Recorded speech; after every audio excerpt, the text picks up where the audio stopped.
Oduu teenye duraatiin adda bilisummaa Oromoo gabaasa koomishiniin mirga ilmaan namaa Itoophiyaa baasee fudhatama dhabsiisee koomishinichi miidhaa hidhattoota Amaaraatiin uummata Oromoo kan hidhannoo takka hin qabne irra gahee osoo ibsin kan dhalattoota Amaaraa qofa dhaadheesse yoo jedhu gabaasichi loogii siyaasatiin kan guutamedha jedhee jira. Siraaji Sabaaf guutuu gabaasichaa akkatti aanutti dhiyeessa.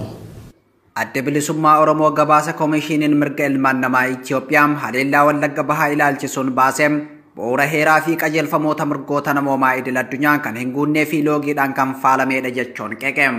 Koomishiniin mirga ilmaan namaa Itoophiyaa akka waan mirga dhala namaatiif falmuu fi sarbiinsa mirga dhala namaa Itoophiyaa keessatti raawwatamaa jiru qorachaa jirutti dubbata kan jedhe ibsi ABO.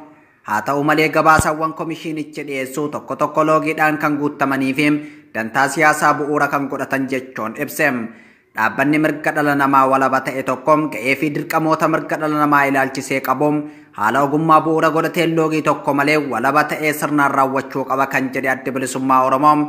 Cabiinsa mirga dhala namaa raawwatame qorachuudhaaf qaamolee naannoo sarbiinsa mirga dhala namaa itti raawwatame keessatti argaman kanneen akka maatii miidhamtootaa fi ragoolii ijaan argan akkasumas jiraattota naannoo qondaaltota mootummaa irraa ragaalee fi odeeffannoowwan barbaachisoo ta'an walitti qabuudhaan bu'uura seera biyyaalessaa fi seerota idil addunyaa dhimmichaan wal qabatu mirkaneessitu irraa eegamu jechuun ibsa isaa keessatti eereem.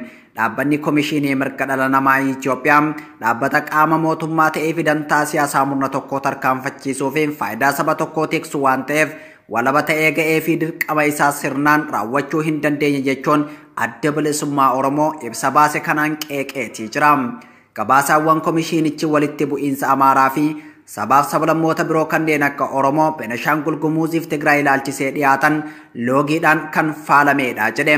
Ibsi koomishiniin mirga namoomaa Itoophiyaa hagayya 26 bara 2021 haleellaa gara jabeenyaa godina Wallagga Bahaa Kiraamuu keessatti milishaan Amaaraa fi humnoonni mootummaa uummata Oromoo nagaan jiraatuu fi hidhannoo hin qabne irratti raawwatan xiqqeessuudhaan kan miidhamtoota Amaaraa garmalee dhaadessee jira jechuun ABO'n gabaasichaan qeeqeem. Gabaasni koomishiniin mirga dhala namaa Itoophiyaa dhiyeesse kun akka waan waraanni bilisummaa Oromoo godina Wallagga Bahaa aanaa Giddaa ayyaanaa Kiraamuu keessatti jiraattota saba Amaaraa 150 ajjeesetti ibse jedha ABO'n.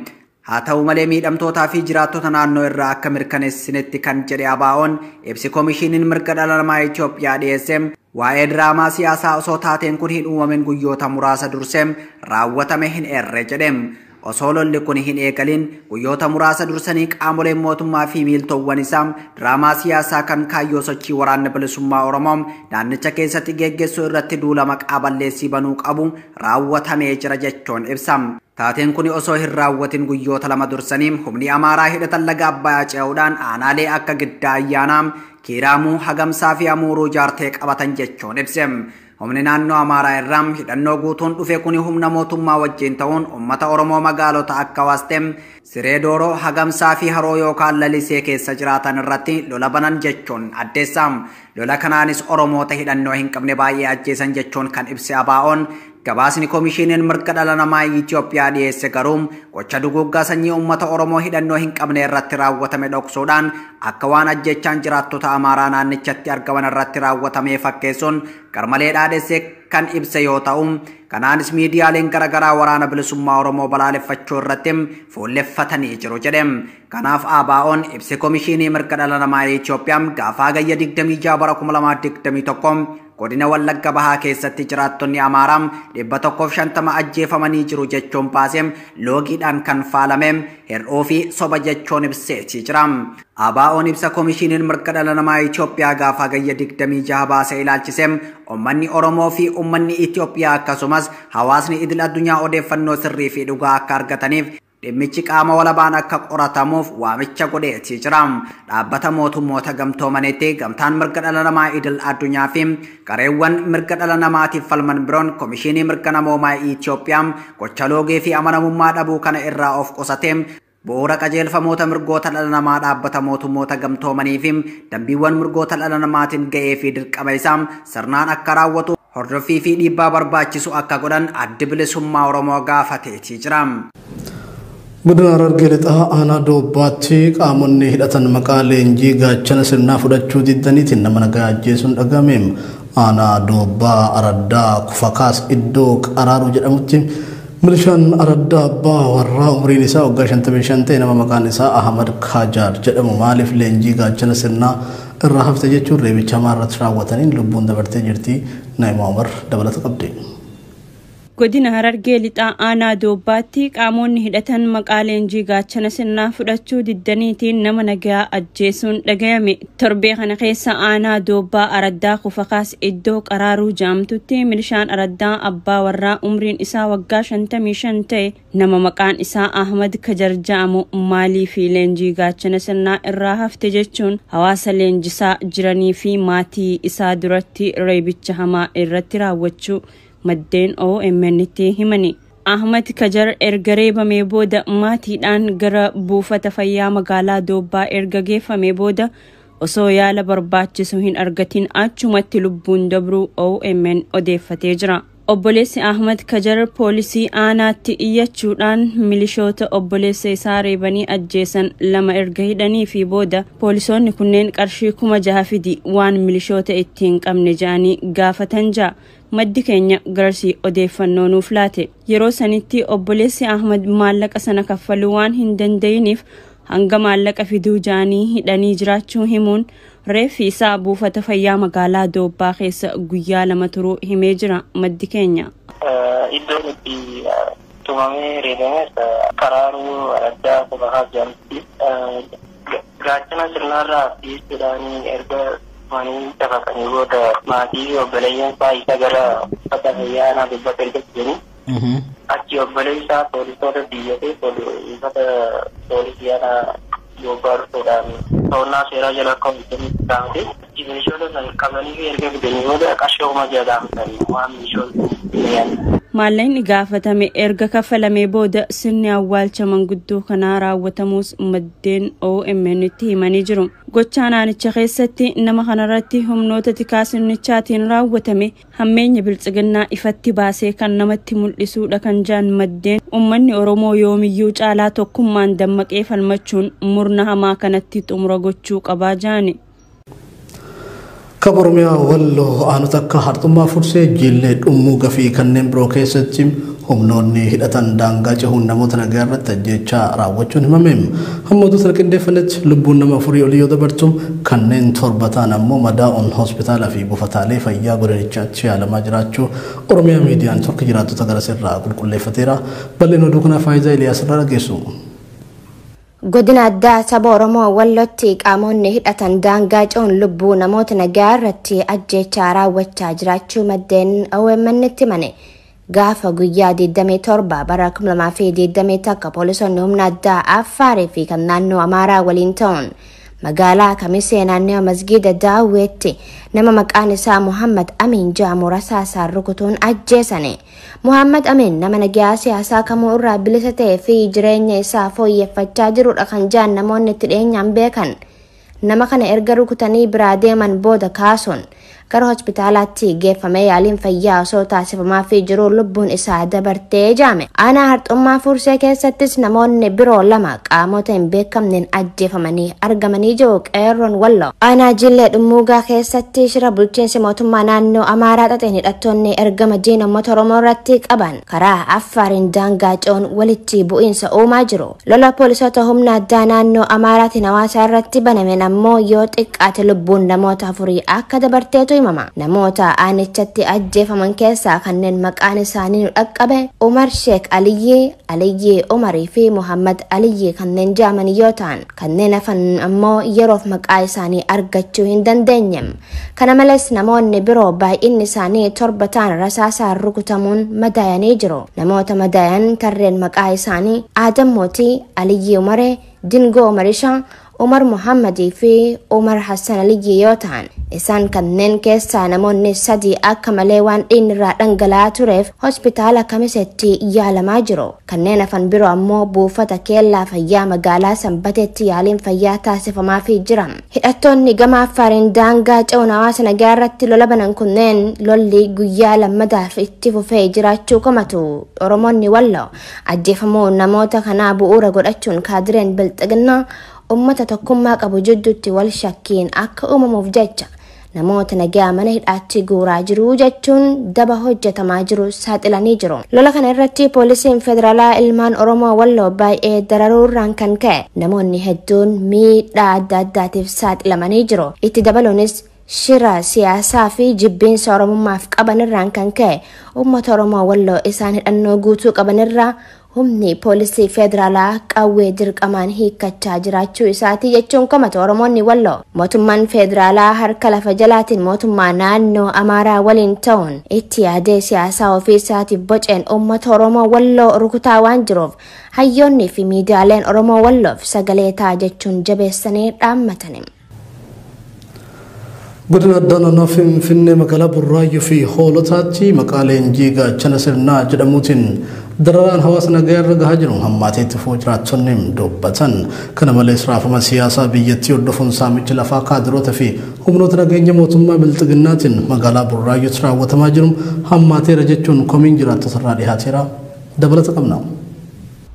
Godina Addaanaa Finfinnee magaalaa Burraayyuu fi hoolotaatti maqaaleen jiigaa chana sirnaa jedhamuutiin dararaan hawaasa nagaa irra gahaa jiru hammaateetti fufuu jiraattonni dubbatan.